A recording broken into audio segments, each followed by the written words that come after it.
Hello, hello, hello, and welcome to Married to Medicine, Season 9, Episode 7, Secrets and Sinners. Now, let's go ahead and break this episode down, all right? And when I say break it down, we're going to view what stood out the most. Okay. I'm gonna make the best of my decision to recap and review Married to the Medicine. Alright, come on.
Alright, this episode opens up with them, the ladies, still in Vegas with a montage of the ladies getting ready for dinner. And some are discussing the yelling and the arguing at brunch, which was sparked by none other than Dr. Simone. Now, let me say this, and on slow episodes, I do take notice and I do take that opportunity to talk about the things that I've noticed. Okay, I always notice details, but when it's a fully packed episode, I don't get to talk about the details. When it's not, then I do get to talk about the details. Okay.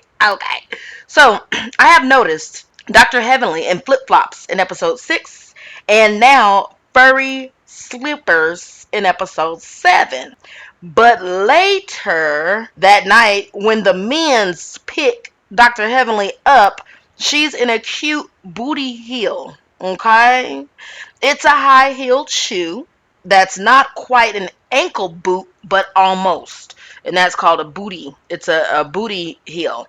All right. And a lot of times I've noticed the booties have peep toes. And her little booty high heel was very, very cute to me. It was cute to me. Because it doesn't, it's almost like an ankle boot, but it's shorter. It's like a little bit shorter than the ankle, and it's called a booty from where I come from, anyway. But anyway, it was cute. But my thing is, I was noticing that because I noticed the way she walks. She kind of walks like she got duck feet. Like the left foot goes out to the left, the right foot goes out towards the right, and she walks forward. And I guess I'm pausing because I'm a little shocked, and that's a little weird to me because I don't know, her feet, the way she walk is just weird to me because I'm used to people's feet being pointed straight forward and them walking one foot in front of the other straight forward. Hers go like out to the side, but she still manages to walk forward. Anyway, shouts out to Dr. Heavenly, okay? She knows what she got to do in order to feel comfortable, and she's doing it. She's like, F these cameras, F this entrance, this beautiful entrance of us walking in Vegas, and we coming and we here to take on Vegas and all this kind of stuff. I am in my flip flops, my slippers, with my feet hanging off to the side. I don't give a damn. Okay, shouts out to the I don't give a damn attitude. Okay, now me personally, I have some shoes that look just like that. They hurt my feet greatly. They are in the garage, along with the rest of my shoes that I like to call my 40-minute shoes. Because after 40 minutes, my feet start hurting and giving out on me. So they're in the garage because I don't wear them that often. But when I do, I know I got 40 good minutes to be standing up, walking, moving about in them. After 40 minutes, I'm through. My pinky toe done gave up. My ankles done gave up. Everybody, my whole body just done gave up. Okay? And if I didn't take nothing for my back pain, my back done gave up too. So I do have shoes just like that. They are cute. They're gorgeous. But they are my 40-minute shoes. And they are in the 40-minute section in my garage. Anyway, moving right along. And they're all labeled. They're all in their little shoe boxes on a beautiful shelf, and they're all labeled. Only thing I don't have is pictures taped on it, but I know what my shoe is, so yeah, no. Anyway, moving right along. Cut to the ladies arrive at Circa and enter a steak and bar restaurant. Dr. Simone's confessional is where she says it's sexy, chic, and expensive. This is the life I deserve. Okay, come on, girl. Come on, girl. They get to the table after cocktails on the couch and begin to play Dr. Simone's messy question game. She says she's asking these marital relationship questions because they're writing a book. As if you haven't said it 100 times already, girl. We know. We know. You and Cecil writing a book. Goddamn. Okay. One question prompts Toya to admit her biggest disappointment after being married was when she discovered that his penis would not get any bigger. But before that, Dr. Contessa does apologize to the group, and it is silence from Dr. Heavenly. Now let's back a little bit. Let's back. Why did girl? I was going to say doctor, and then I couldn't remember the rest after it because she ain't got no doctor in front of her name. Why did Toya think it was a good idea to talk about Dr. Eugene's penis size and imply that it was teeny tiny and teeny, a teeny tiny weenie? What the fuck? Why would you do that why would you do that about your husband? That is your husband and his penis. You better love him and his penis, and that's it. Just love that penis for the rest of your life. That's your penis. That's your penis. That's his penis, but it's your penis. And stop playing with his penis about his penis. And don't do that. You know, men are sensitive about their penis size. Don't do that. Do not do that. Don't ever make a joke about a man's penis size. They do not feel like it is funny when it is a joke in the little form. Okay? They don't feel like it's funny. They don't. Trust me. Men don't like you talking about their penis size if you making a joke trying to say it's little. They do not like it. They don't like it. And that's all I'm going to say about that. Moving right along. Because this is going to be PG. This is a PG review. So I'm not going to say nothing more. Moving right along. Cut to Cecil, which is Dr. Simone's husband, at a boxing gym. He's invited all the guys, which is the husbands of all the wives who are in Vegas right now. Okay. Anyway, he's invited all the guys, and everyone shows up, including Audra's husband, who is a dentist. Now, Audra, in case there's anybody watching who doesn't remember, Audra is new to the group. She's a friend of the show. She was introduced to us through Dr. Heavenly, to which I understand that she has said on her own YouTube show that she don't know her that well. But anyway, we can get into that on a later date because I'm sure that'll come up on a later date. Okay. Anyway, but what we're doing, let me say this. What we doing is, this is how Bravo usually tests out people. They ask people, do you guys know anybody, the core staff, not staff. What do you call them? Cast. C-A-S-T, cast, not staff. But the current cast, they asked, do y'all know anybody who y'all want to bring on to the show? And then that person is like introduced as that person's friend, and then they are a friend of the show, and then we just kind of watch and see if we like them, which is what happened with oh my gosh, over there on Real Housewives of New Jersey, Tracy. Okay, Tracy was a friend of the show, just introducing her. They had been after her for years, but anyway, this ain't about Real Housewives of New Jersey. But anyway, from my understanding, I don't. You know what? I don't know. I'm not getting ready to say if she's coming back or not next season because I heard yes and I heard no. So who knows? But that's an example. She wasn't a full-fledged member of the show. Same example can be used for Real Housewives of Atlanta. Marlo Hampton was a friend of the show for 8 years. That's the longest running, probably friend of the show ever. She finally, on her ninth season, not the ninth season, her ninth season, became a peach holder, an official member of the cast.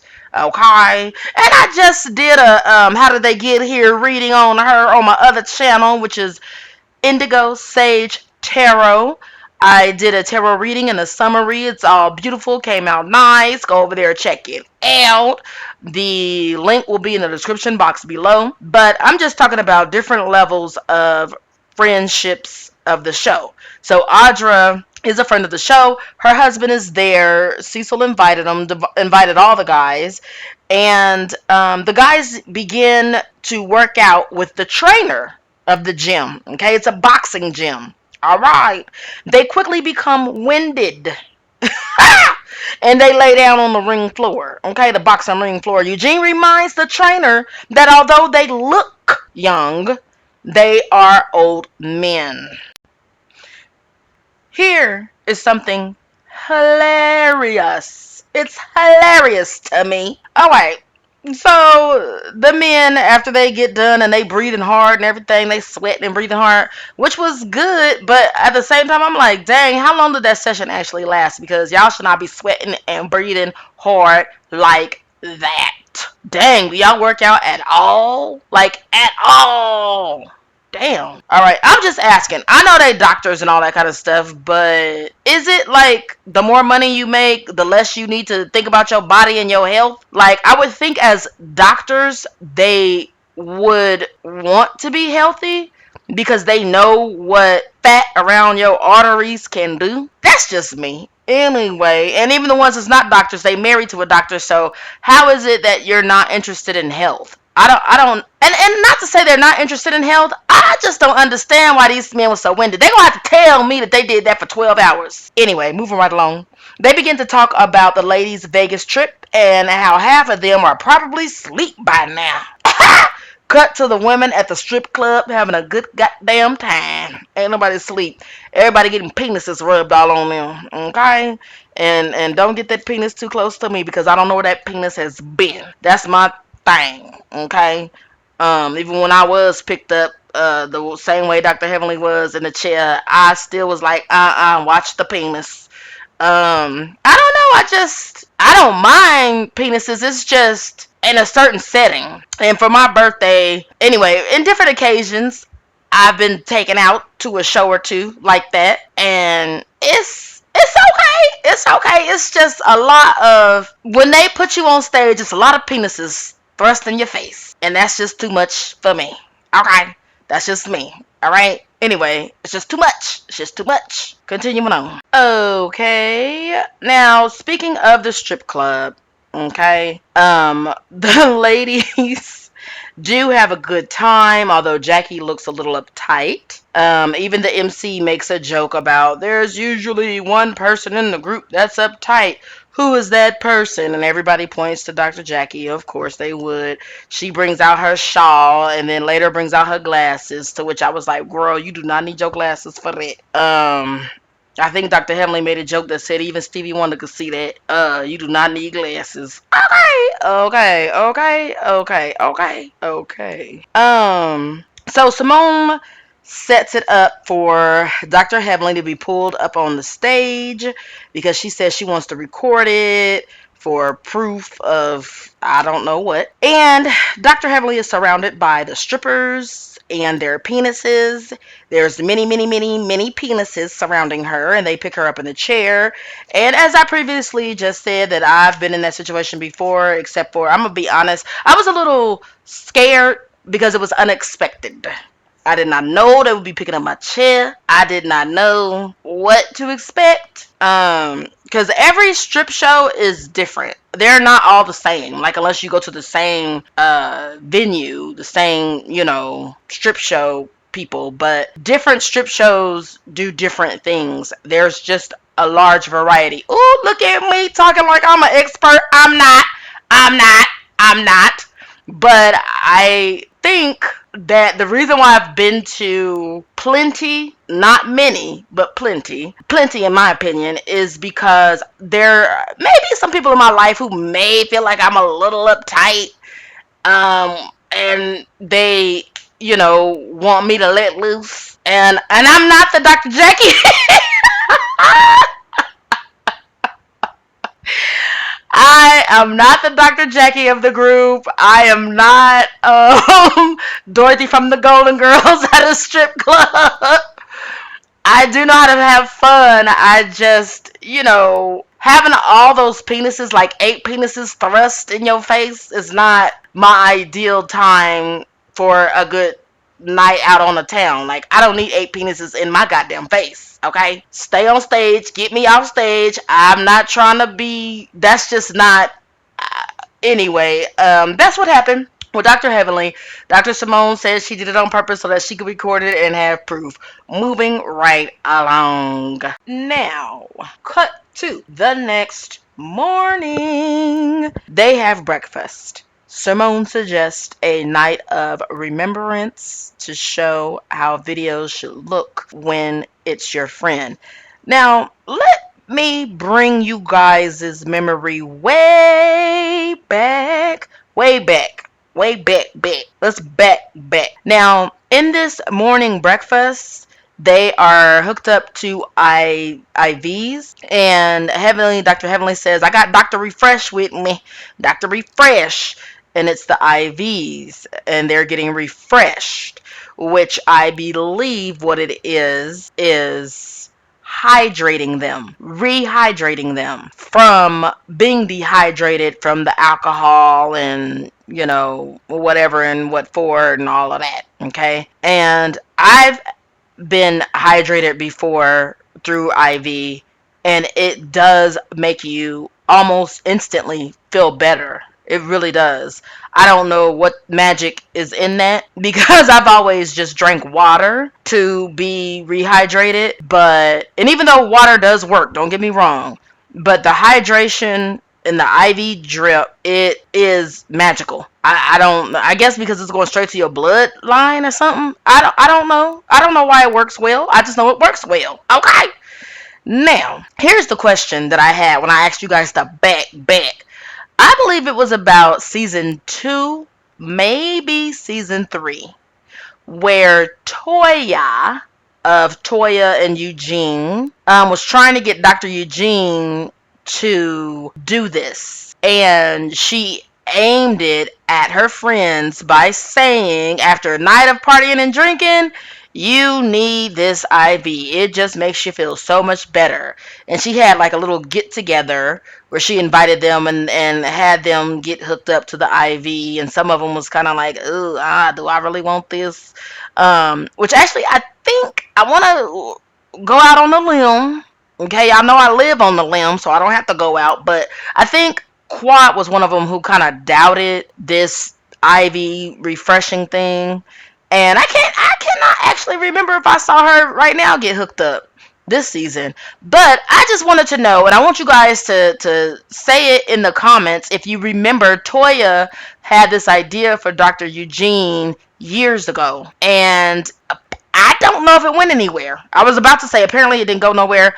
I don't know where it went. And I'm more so feeling like it didn't go anywhere because we don't hear her talking about it. Like, we don't hear her even make reference like, oh, we was doing that, or we are doing that, or is Dr. Refresh her team? Because if Dr. Eugene and Toya is if they are actively doing that, then why not use their damn team? I don't know. It just, I'm like, Toya already did that a few seasons ago. I don't know if y'all remember, but anyway, moving right along. Dr. Heavenly gives a heartfelt apology to Contessa, Dr. Contessa. Heavily admits to acting immature as a defense mechanism, and that seems to be something in common for people from Florida. No offense against people in Florida, but I just got done doing the Tarot Spills the Tea on. Oh my God, I was going to say doctor because I'm in this doctor mode, but Tarot Spills the Tea on Marlo Hampton. How did she get here? Marlo is also from Florida. To my understanding, the same part of Florida that Dr. Heavenly is from. And Dr. Heavenly was able to admit that because of her immaturity, she uses words as a weapon basically to hurt people before they can hurt her, because that's just the way she functions and that's what she's used to. I see that also in Marlo Hampton on Real Housewives of Atlanta. So go check that out because the cards also say a little bit something about that. So go check that out. But anyway, I see the commonality between Dr. Heavenly and Marlo Hampton. But here's the thing. Okay, here's the thing. Okay, she did this apology. Dr. Heavenly did this heartfelt apology, what seemed like a heartfelt apology to Dr. Contessa. But then I watched her YouTube channel. Baby, she go back to talking about him. And let me say this. It's not as bad as it was before. However, y'all know I come with the good however, semicolon. However, semicolon. Anyway, however, no, actually it should be semicolon, then however, and then comma. All right. However, she gets right back on that damn YouTube channel and says that she feels like Contessa is full of the bullshiggery and that Contessa is just using her for a storyline. Okay, that's her sentiments. It seemed to be Carrie's sentiments because Carrie's guest on it. And Carrie's the first thing she says is, "We are getting along now, and I am quite funny." Those are two things Carrie wanted us to know about her from Dr. Heavenly's episode of reviewing this episode. That they are getting along now, and that she is quite funny. But they cut all of her lines out. That's what was said. Okay. Okay. All right, Carrie. Carrie, you know what? Let me tell y'all something. I don't want to see Carrie next season. I don't want to see her this season. And to be honest, I didn't want to see her last season. Drop down in them comments and let me know how y'all feel. With that being said, enjoy the rest of your week. Thank you so much for tuning in. Please click like, click subscribe, and ring my bell to know when the next episode is coming up. All right? Please don't forget to click like and subscribe to help me go through the algorithm. Okay? Help this black content creator go through the what? Algorithm of YouTube. Okay? And you can do that by a simple thumbs up click. That's it. All right? And I encourage you, leave a comment. Okay, leave a comment. I love them. That's how I interact and connect with you guys. All right, with that being said, enjoy the rest of your week. Bye.